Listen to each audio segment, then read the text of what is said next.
Hey guys, how's it going? It's Douglas here at Drownway Productions, and today I have some really awesome news and something really cool to share. Today's video is all about the Alterian Ghost Factory Ghostmaker kits. Some of you may already know what I'm talking about, but for those of you who don't, just as a refresher, these kits are essentially the original ghost designs that inspired the Fantastic Faces designs by Funworld. In fact, a majority of the designs are pretty much exactly the same, just with the eyes, nose, and mouth switched around on different versions.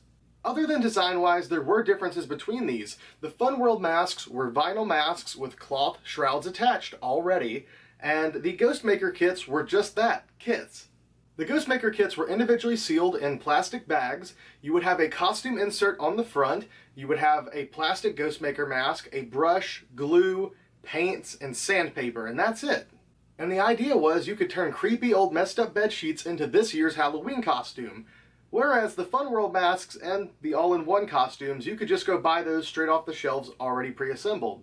So either people preferred the Funworld masks and costumes to the Ghostmaker kits, thus causing them to not do that well, or they didn't really produce that many kits to begin with.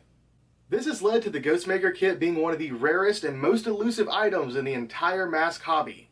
Even people who aren't massive Scream and Ghostface fans or collectors really want these kits. And while there's a lot of really rare Funworld stuff out there, not a single Ghostmaker kit has ever been found. Until now. Some of you may have already seen my video on the November Novelties Ghostmaker replica kits, but if you haven't, go check that out. I believe it's labeled The Origins of the True Original Ghostface Mask. Of course, talking about this guy here.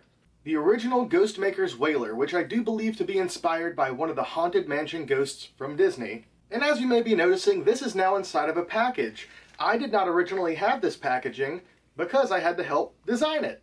After receiving my original Ghostmaker kits, I really wanted to recreate the artwork that Bill Bowes did for the original Ghostmaker kits.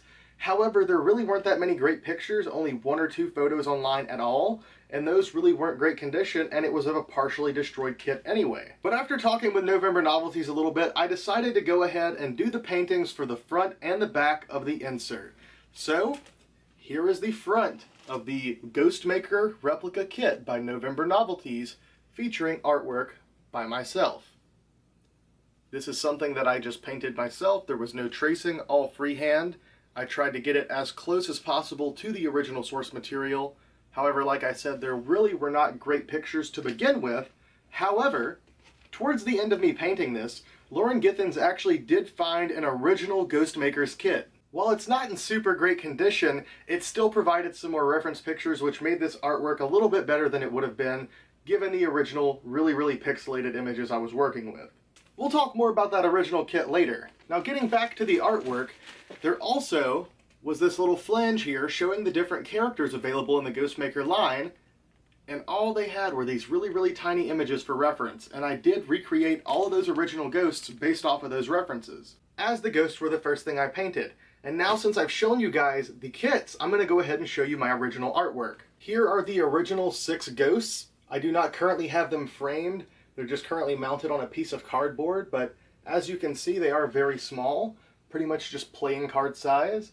And yeah, painted them all at the same time. Really fun paintings. And here's the one that was a lot of work, but an absolute joy to paint, and probably one of my favorite pieces I've ever painted. The tribute to Bill Bowes' original. Hope you guys can see it well. We were talking about Loren finding one of those original Ghostmaker kits earlier, right? Well, one of the things I was given as a thank you for doing my original paintings for this project was a cast of an original Ghostmakers. Guys, this is a cast off of the only original Ghostmakers currently known of that's surviving. This is a huge deal, and unfortunately, while we all would have loved to see Loren find the Wailer because Ghostface, this awesome design is pretty freaking sweet to have. It's really awesome to know that we actually have these preserved now, and you can pick those up from November Novelties as well. Unfortunately, the package that this was in ended up getting really messed up, and it's kind of cracked all along the side of the face, but November Novelties is going to send me a replacement, so it's no big deal. Also, Lauren Githens is currently working on a next generation ghost, as he calls it, which I do believe is inspired by the Wailer itself, so be looking forward to that in the near future, because I'm sure if he releases those, I will be picking one up. Hope you guys enjoyed today's video. I love you all. I'll be sure to give you guys some close-ups, and I'll see you next time.